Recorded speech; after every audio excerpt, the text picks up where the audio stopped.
Hello there, shipmates. Good morning and happy Saturday to you. It's the 20th of June, 2020. I hope you had a very good night. I hope you're going to have a very interesting day. What I'm doing right now is I'm on location on my beautiful, this is what greets me every morning. This is the beauty of storage stuff, although there's some pretty trees over to that way, you know. So if you just, depends on which way you decide to turn your head. I am currently, and this is also day 5 of the Adderall experiment, 5 out of 30. I am driving my property, I'm driving the property where I work because it's not my property. I have no ownership of this property. I'm not given any stakes in this property. I am paid a wage. I am given a house, but, as long as I have the job, but I'm about as important as a soap bubble on a soap dish to the people who are the owners of this business. Anyway, I'm spraying peppermint oil into orifices, just spraying it like that. That little bit of peppermint oil has a tendency to piss off hornets and wasps. They don't seem to like it. So the facility itself is going to smell a little bit like the Good Ship lollipop. And so anyway, I want to talk to you folks a little bit about Donald Trump. One of my most favorite people to talk about because I think Donald Trump is going to enter the history books as being the most transformative president when it came to public discourse than just about anybody who has been the president of the United States. And here's why. Not because of his trade policies, which I'm not positive, I think helped a little bit, but not nearly as much as he's saying. And I don't know, I'm not an economist, I just don't know enough. I need to get more explained to me.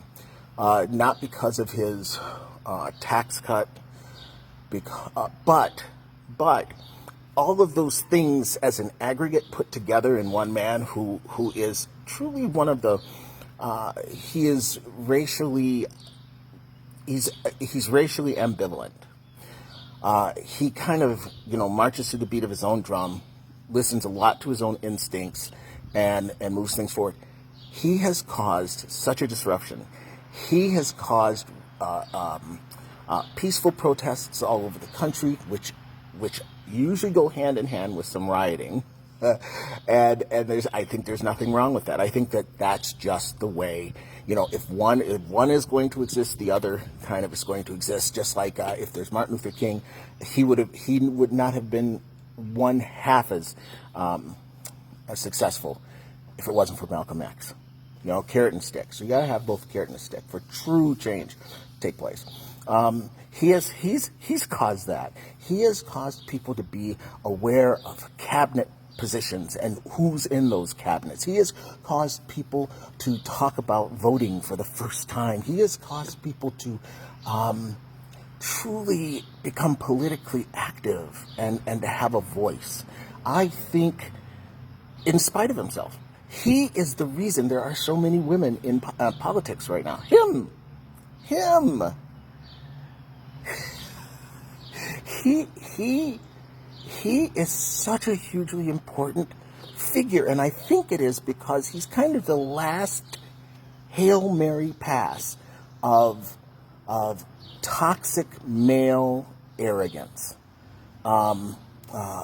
being in total control. I think he's the last of the true Archie Bunker types who are going to be in positions of power. From this point in time, I think the hill, the slope is going to start doing that. I think it already has, and I just think he's that last of the true assholes that are in positions of power now. I could be wrong, but kind of makes sense to me. What do you think? What are your thoughts about Donald Trump in terms of what he's done? He has forced the hand of this country to be involved and to stop being so goddamn comfortable with the iPhones and with all the detritus that we have to play with. I just think I think it's been a really good thing, even though the country is in the midst of tearing itself apart. It's not going to tear itself apart. It's going to blossom This is the chrysalis. Butterfly's about to pop out. All right, folks, 5 minutes. Tell me what your thoughts are. I really want to hear what you think. I ask you to be kind to each other. I ask you to love on each other, to do good things today. I hope you do great things, and I hope you have a dream come true. And I hope your health stays strong. Don't forget, wash your hands, all right? And I love you. Talk to you later.